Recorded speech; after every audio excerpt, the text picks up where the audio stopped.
Good evening दोस्तों आप सभी के लिए। और जैसा ही दोस्तों आप स्क्रीन पर देख रहे हैं भारतीय इतिहास के प्रमुख युद्ध।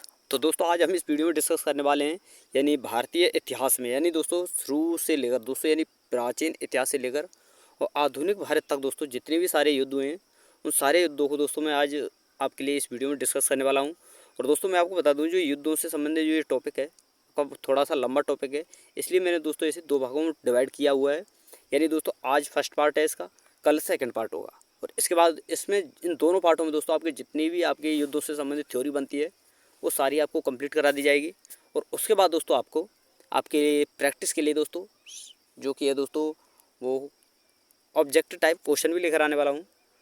तो पहले दोस्तों हम थ्योरी करते हैं, और जो हमारे चैनल को सब्सक्राइब नहीं किए हैं दोस्तों वो चैनल को सब्सक्राइब कर लें, साथ में ऑल वाला बेल आइकन जरूर दबा लें दोस्तों, ताकि हमारे आने वाली हर वीडियो का नोटिफिकेशन सबसे पहले आपके पास पहुँच सके। और वीडियो को दोस्तों लाइक करें, शेयर करें। तो चलिए दोस्तों वीडियो को शुरू करते हैं। और पहला दोस्तों शुरुआत से ही हम और दोस्तों इस वीडियो को दोस्तों हम दसरागे युद्ध जो भारत का पहला युद्ध माना जाता है इससे हम इस वीडियो को स्टार्ट करते हैं। और दोस्तों मैं आपको बता दूं आपको थोड़ी सी बैकग्राउंड में कुछ आवाज़ आ सकती है दोस्तों, ये दोस्तों थोड़ा सा हमारी कॉलोनी में एक प्रोग्राम है तो थोड़ी सी अगर आपको आवाज़ आए तो डिस्टर्ब ना होना दोस्तों। जिस दिन आप जॉब लग जाओगे ना उस दिन धमाके से डीजे बजाना, आप मस्ती से झूमना नाचना, क्योंकि उस दिन आप एक क्या है दोस्तों जो आपका लक्ष्य था ना वो आप उस दिन प्राप्त कर लोगे। तो जम के डीजे बजाना, लेकिन अब दोस्तों पढ़ाई पे ध्यान दो। तो चलिए दोस्तों वीडियो को शुरू करते हैं और पहले समझते हैं दोस्तों हम दसराज्य युद्ध के बारे में। तो दसराज्य युद्ध जो है दोस्तों राजा सुदास और पंचजन अन्य कबीले के साथ हुआ था। यानी दोस्तों ये दसराज्य युद्ध जो 10 राज युद्ध जो हुआ था रोड दोस्तों, ये आपके राजा सुदास और 5 अन्य कबीले थे उनके बीच में हुआ था। और इसमें विजयी कौन हुआ दोस्तों?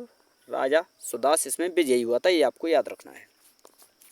और दोस्तों वेरी वेरी इंपॉर्टेंट कि दसराज्य युद्ध का जो उल्लेख है दोस्तों ऋग्वेद के 7वें मंडल में मिलता है। इस युद्ध में एक और कबीला और उनका मित्र पक्ष समुदाय था, और दूसरी ओर दोस्तों जो ये दोस्तों थोड़ा टाइप से अलग टाइप नहीं कर पाए मैं ढंग से, तो यहाँ पर आप मैं बताऊँ दोस्तों दूसरी तरफ जो है राजा सुदास से, और इन दोनों तरफ 5 कबीले एक साथ थे और दोस्तों राजा सुदास अकेले थे। तब ये युद्ध लड़ा गया। तो इसी युद्ध को दोस्तों 10 राज युद्ध के नाम से जाना गया। तो खाली आपको ये याद रखना है किन किन के बीच लड़ा गया, और इसका जो उल्लेख है दोस्तों ऋग्वेद के 7वें मंडल में मिलता है, ये आपको याद रखना है बस। अगला है दोस्तों जो 10 राज युद्ध के बाद जो युद्ध हुआ था दोस्तों इम्पोर्टेंट दोस्तों, वो था आपका दोस्तों हाइडे स्पीच या बितस्ता का युद्ध, जो कि दोस्तों सिकंदर और पौरुष के मध्य हुआ था। इसमें विजयी कौन हुआ था दोस्तों? सिकंदर। और आपको याद रखना है दोस्तों 326 ईसा पूर्व में सिकंदर ने हाइड स्पीच के युद्ध में राजा पौरुष का सामना किया, जैसे झेलम की लड़ाई के रूप में भी जाना जाता है। यानी दोस्तों जो हाइड स्पीच का युद्ध है यानी बितस्ता का जो युद्ध है दोस्तों इसे झेलम का युद्ध भी कहते हैं, ये आपको याद रखना है। और दोस्तों यहाँ पर भी मिस्टेक हो चुकी है दोस्तों, ये जो कि ये भारत के पंजाब क्षेत्र जो कि प्रेजेंट में दोस्तों मैं आपको बता दूं ये पाकिस्तान में पड़ता है, वहाँ ये युद्ध हुआ था हाइडे स्पीच का युद्ध यानी झेलम नदी के किनारे, इसलिए इसे दोस्तों बितस्ता का युद्ध और झेलम के नाम से भी जाना जाता है यानी झेलम का युद्ध। तो चलिए दोस्तों आगे देखते हैं। अगला जो आपका युद्ध है दोस्तों वो है कलिंग युद्ध, बहुत ज़्यादा इंपॉर्टेंट है दोस्तों। और मैं आपको बता दूँ कि ये दोस्तों आपके सम्राट अशोक और राजा अनंत पद्मनाभ के मध्य हुआ था दोस्तों, यानी सम्राट अशोक राजा अनंत पद्मनाभ के बीच हुआ था। और इसमें विजयी कौन हुए दोस्तों? सम्राट अशोक।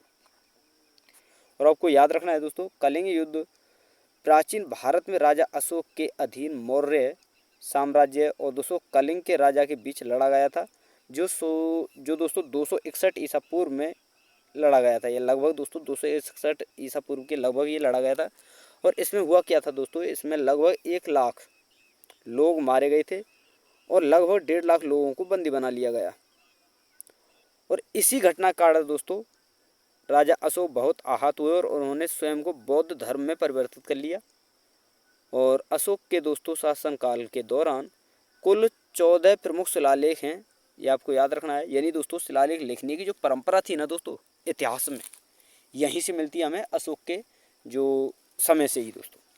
तो इससे हम समझ सकते हैं कि दोस्तों इस जो शिलालेख लिखने की जो परंपरा प्रारंभ की दोस्तों वो की थी सम्राट अशोक ने, जिसे दोस्तों भारत का महान राजा माना जाता है, महान शासक माना जाता है। और उनमें से प्रमुख शिलालेख है दोस्तों, ये आपका शिलालेख आपका है दोस्तों 12, जिसमें दोस्तों कलिंग पर अशोक की जीत का उल्लेख का वर्णन है। ये आपको याद रखना है, वेरी वेरी इंपॉर्टेंट। और दोस्तों अगर आपको कंटेंट पसंद आए ना दोस्तों, बहुत मज़ा आने वाला है, वीडियो पर लास्ट तक बने रहें। और अगर आपको कंटेंट पसंद आए ना दोस्तों, वीडियो को लाइक कर दें, शेयर कर दें और चैनल को सब्सक्राइब करके साथ में ऑल वाला बेल आइकन जरूर दबा लें। तो चलिए दोस्तों अगला देखते हैं। अगला है दोस्तों भारत पर मुस्लिम आक्रमण, वेरी वेरी इंपॉर्टेंट। हालांकि सारे जो हैं दोस्तों सभी इंपॉर्टेंट हैं, और जो मैं लेकर चल रहा हूँ दोस्तों क्रम वाइज सारी चीज़ें आपके लिए कंप्लीट कराने वाला हूँ, तो दोस्तों वीडियो पर लास्ट तक बने रहें। मुस्लिमों में दोस्तों 2 आक्रमण हुए, एक तो अरबी मुस्लिम जो थे उनके द्वारा, एक तुर्की जो मुस्लिम थे उनके द्वारा आक्रमण किया गया। तो सबसे पहले पढ़ेंगे हम दोस्तों अरबी जो मुस्लिम थे वो थे मोहम्मद बिन कासिम। यहाँ पर आप देख सकते हैं ये हैं दोस्तों मोहम्मद बिन कासिम। फिर उसके बाद आए दोस्तों महमूद गजनवी, ये रहे दोस्तों आपके महमूद गजनवी। फिर उसके बाद आए दोस्तों मोहम्मद गौरी, ये रहे आपके मोहम्मद गौरी। तो चलिए दोस्तों इन्हें डिटेल वाइज देखते हैं। और सबसे पहले पढ़ेंगे हम दोस्तों मोहम्मद बिन कासिम। तो अरब आक्रमण के बारे में दोस्तों, जो अरब मुस्लिमों के द्वारा जो आक्रमण किया था उनके बारे में हम पढ़ते हैं पहले। तो दोस्तों सर्वप्रथम 711 ईस्वी में उबैदुल्लाह के नेतृत्व में दोस्तों एक अभियान सिंध भेजा गया, किंतु यह पराजित हुआ और मारा गया। कौन दोस्तों? उबैदुल्लाह, जो कि 1711 में इसने दोस्तों सिंध में दोस्तों एक अभियान भेजा जिसमें ये मारा गया था। दूसरा अभियान दोस्तों बुदैल के नेतृत्व में हुआ, लेकिन यह भी असफल रहा। और तीसरा अभियान जो था दोस्तों वो 712 ईस्वी में, वेरी वेरी इंपॉर्टेंट, यहाँ से आपका दोस्तों जो मुगलों का आगमन है वो स्टार्ट हो जाता है भारत में। और तीसरा जो अभियान था दोस्तों 712 ईस्वी में मोहम्मद बिन कासिम के नेतृत्व में हुआ।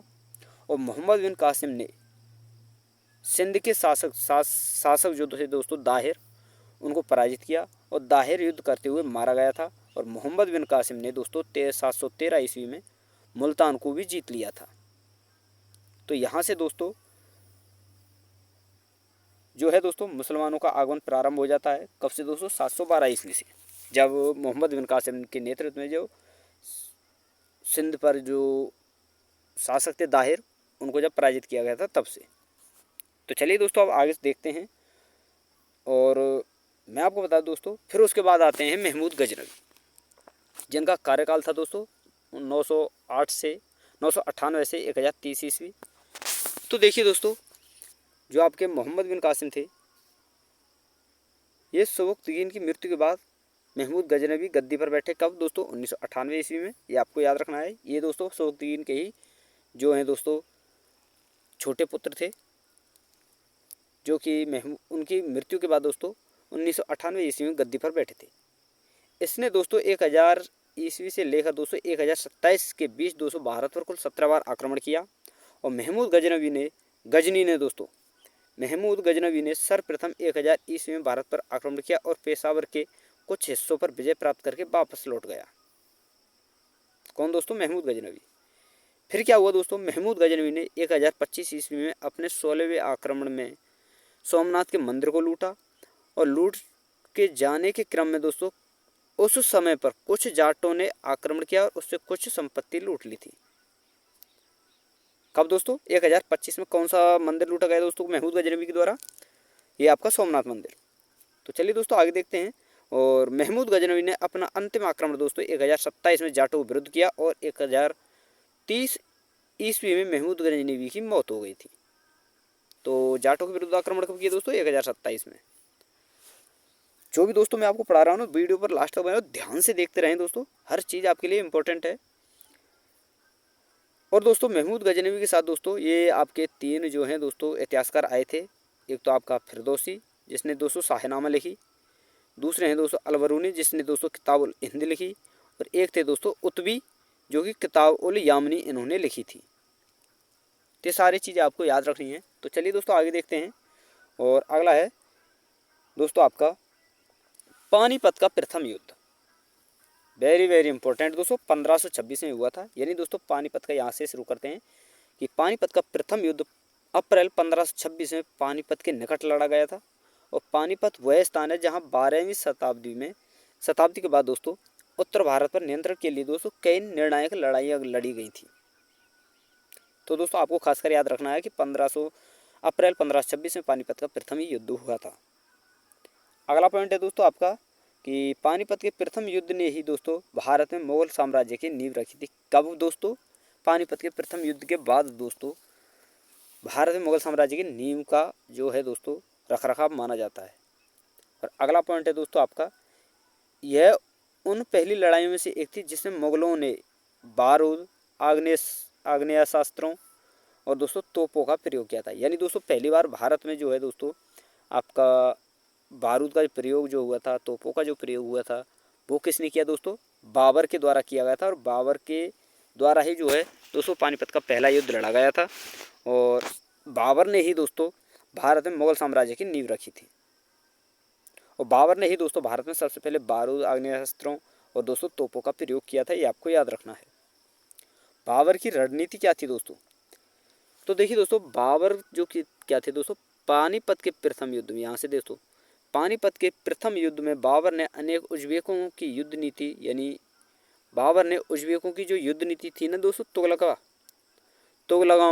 तुगलमा, जिसे दोस्तों अर्धचंद्र का नीति भी कहते हैं, और तोप को सजाने में उस्मान विधि यानी रूमी विधि का प्रयोग किया और इब्राहिम लोदी को पराजित किया था। यानी दोस्तों उस्मान विधि यानी रूमी विधि का सर्वप्रथम भारत में प्रयोग किसने किया दोस्तों युद्ध के समय? बाबर ने। और तुगलमा जो अर्धचंद्र का नीति जो थी वो किसने अपना चलाई दोस्तों भारत में सर्वप्रथम? बाबर ने। तो ये सारी चीज़ें आपको याद रखनी है जो मैं आपके लिए बताकर चल रहा हूँ। और दोस्तों आपको याद रखना है कि युद्ध में बाबर के तोपखाने का जो नेतृत्व किया था दोस्तों, वो किया था उस्ताद अली और दोस्तों मुस्तफा खां नामक दो तुर्की अधिकारियों ने। तो ये दोस्तों सारी चीज़ें इंपॉर्टेंट है, इन्हें ध्यान रखना आप। तो चलिए दोस्तों, और दोस्तों आप देख सकते हैं कंटेंट बहुत बेस्ट है। अगर आप भी किसी और अन्य कंटेंट पर दोस्तों वीडियो चाहते हैं कि, या फिर दोस्तों जो भी आपका जो कंटेंट है या जो भी चैप्टर है आपका, जो भी टॉपिक है वो कंप्लीट नहीं है, तो आप मुझे कमेंट में बता सकते हैं और उसके ऊपर मैं आपके लिए वीडियो बना दूंगा।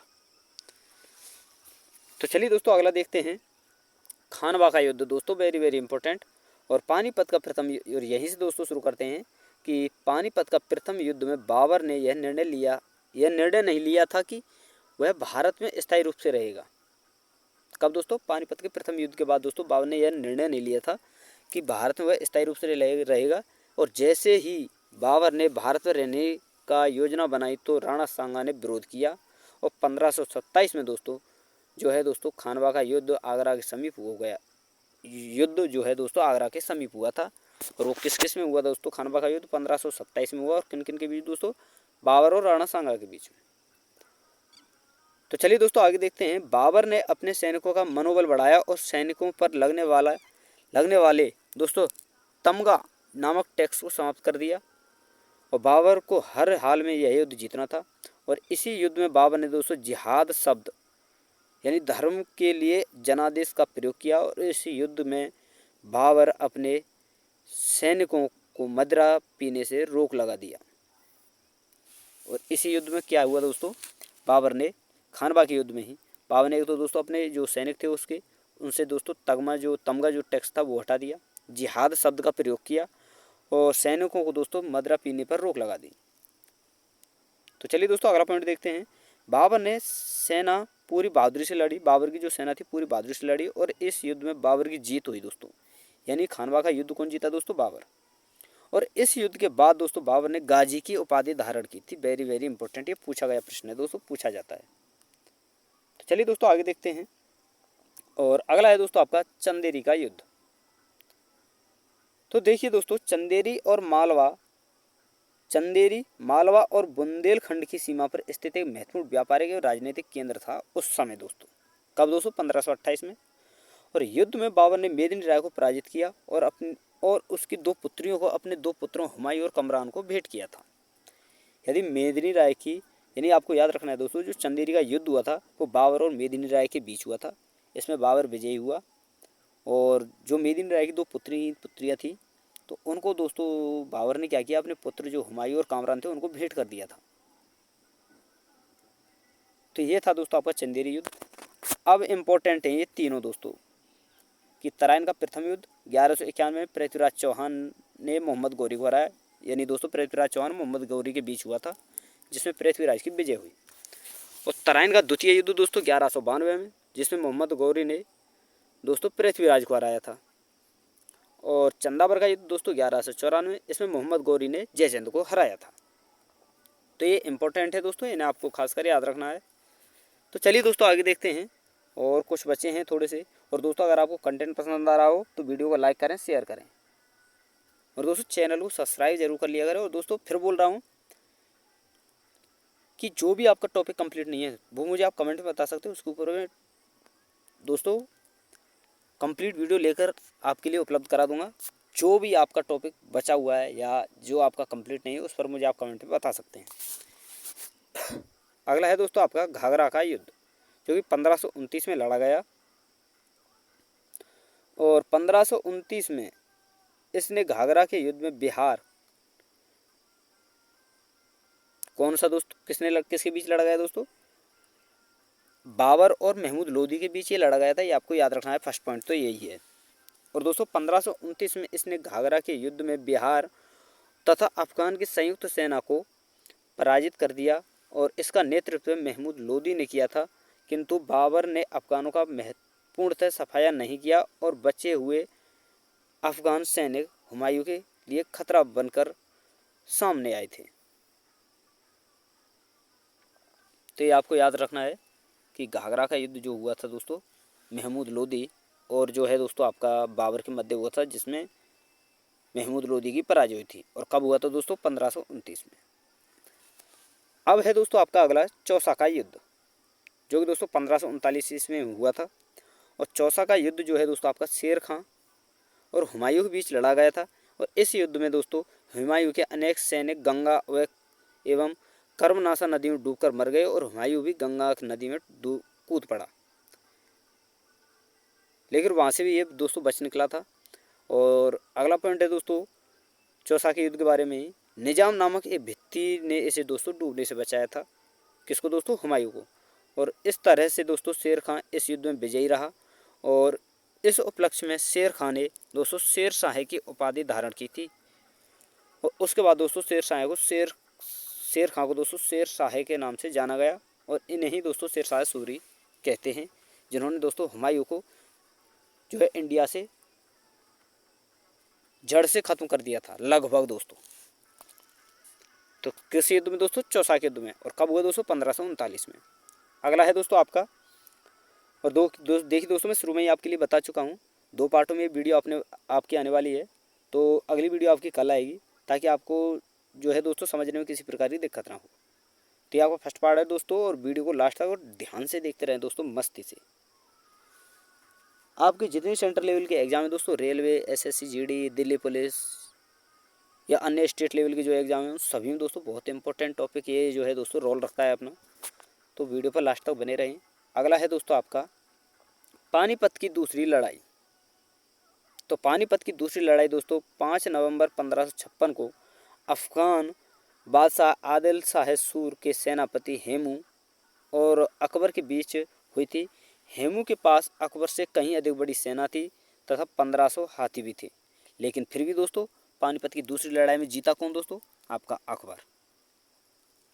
इतनी बड़ी सेना होने हुए के बावजूद भी दोस्तों हेमू हार गए। और इस युद्ध को दोस्तों पानीपत की दूसरी लड़ाई को जो है दोस्तों अकबर जीत चुके थे। और ये कब लड़ा गया था दोस्तों?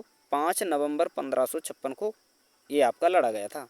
अगला है दोस्तों आपका कन्नौज यानी बिलग्राम का युद्ध। कन्नौज के युद्ध को दोस्तों बिलग्राम के युद्ध के नाम से जाना जाता है, जो कि दोस्तों 1540 ईस्वी में लड़ा गया था। और यह युद्ध भी दोस्तों शेर शाह सूरी और हुमायूं के बीच लड़ा गया।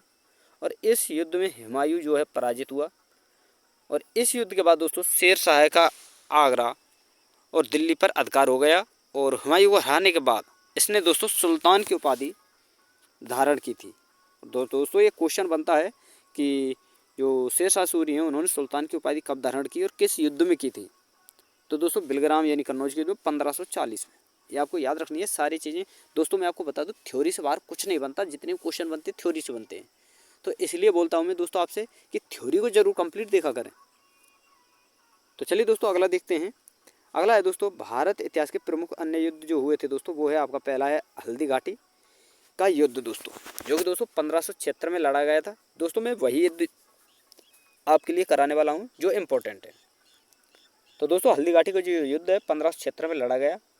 अकबर और महाराणा प्रताप, अकबर ने दोस्तों इसमें महाराणा प्रताप को हराया था।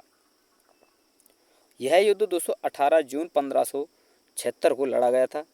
यह घुड़सवार सेना और धनुर्धारियों के बीच लड़ा गया था, जिनका समर्थन दोस्तों और नेतृत्व मेवाड़ के महाराणा प्रताप और आमेर के राजा मानसिंह प्रथम के नेतृत्व में मुगल सम्राट अकबर की सेना ने किया था। यानी दोस्तों ये युद्ध जो हुआ था हल्दी घाटी का, इसमें दोस्तों यह महाराणा प्रताप और अकबर के जो सेनापति थे आमेर के राजा मानसिंह, उनके बीच ये युद्ध हुआ था, जिसमें दोस्तों महाराणा प्रताप जो हैं पराजित हुए थे। और ये आपको याद रखना है। और मैं आपको बता दूं दोस्तों, अगर आपको मान सिंह नहीं दे तो अकबर भी दे सकता है। तो किस किस के बीच लड़ा गया दोस्तों? अकबर और महाराणा प्रताप के बीच में। अगला है दोस्तों आपका करनाल का युद्ध, जो कि 1739 ईस्वी में नादिर शाह ने मुगल सम्राट मोहम्मद शाह को हराया था। किसने दोस्तों? नादिर शाह ने मुगल सम्राट मोहम्मद शाह को हराया था। और यहाँ पर कुछ पॉइंट हैं दोस्तों मोहम्मद शाह के बारे में, इन्हें भी देख लेते हैं कि दोस्तों मोहम्मद शाह 1719 से 1748 के बीच में दोस्तों भारत में रहे, यानी इनका शासन रहा तब तक। और आपको याद रखना है दोस्तों, मोहम्मद शाह के समय ईरान क्षेत्र का शासक नादिर शाह भारत पर आक्रमण करता है। और नादिर शाह शुरू में एक चरवाहा था, बाद में चलकर यह फारस का शासक बना था। कहाँ का दोस्तों? फारस का। और आपको बता दूं दोस्तों 1736 में फारस का शासक बनने के बाद 1739 में वह भारत पर आक्रमण करता है। और नादिर शाह को उसके आक्रमणों के कारण दोस्तों ईरान का नेपोलियन भी कहते हैं, ये आपको याद रखना है। और अगला और अंतिम जो है दोस्तों युद्ध है नादिर शाह के बारे में है दोस्तों। ये नादिर शाह जो करनाल का युद्ध था यही था, ये अंतिम था इस वीडियो का। अगले जो कुछ युद्ध बचे हुए उन्हें हम दोस्तों अगली वीडियो में लेकर आने वाला हैं। तो चलिए दोस्तों मोहम्मद शाह के कुछ और पॉइंट हैं, उन्हें भी देख लेते हैं। और नादिर शाह के तो दोस्तों नादिर शाह लगभग 70 करोड़ की धनराशि और शाहजहां द्वारा बनवाया गया तख्ते ताउस दोस्तों, जिसे हम दोस्तों मयूर सिंहासन के नाम से जानते हैं, तथा कोहिनूर हीरा लूटकर फारस ले गया था। और मयूर सिंहासन पर वेरी वेरी इंपॉर्टेंट दोस्तों, मयूर सिंहासन पर बैठने वाला पहला मुगल शासक दोस्तों शाहजहां था और अंतिम मुगल शासक दोस्तों मोहम्मद शाह था। तो ये कुछ इंपॉर्टेंट दोस्तों आपके जो युद्ध थे वो मैंने आपके लिए कंप्लीट करा दिए हैं। थोड़े बहुत युद्ध और बचे हैं, उन्हें दोस्तों मैं कल आपके लिए दोस्तों अगली वीडियो में लेकर आने वाला हूँ। यानी दोस्तों जितने भी युद्ध हैं इंपॉर्टेंट वो सारे आपके लिए कंप्लीट कराए जाएंगे। और कोई सा भी चैप्टर हो दोस्तों, सारे चैप्टर आपके लिए दोस्तों इम्पोर्टेंट हैं। और सारे युद्ध जो चैप्टर हैं दोस्तों आपको बाकायदा दोस्तों कंप्लीट कराए जाएंगे। तो कंटेंट की चिंता ना करें, केवल आप मेहनत करें। तो चलिए दोस्तों यहाँ पर हमारी वीडियो समाप्त होती है। और कंटेंट आपको पसंद आए तो वीडियो को लाइक करें, शेयर करें, चैनल को सब्सक्राइब करें। तो थैंक यू दोस्तों, धन्यवाद। फिर मिलते हैं नई वीडियो के साथ।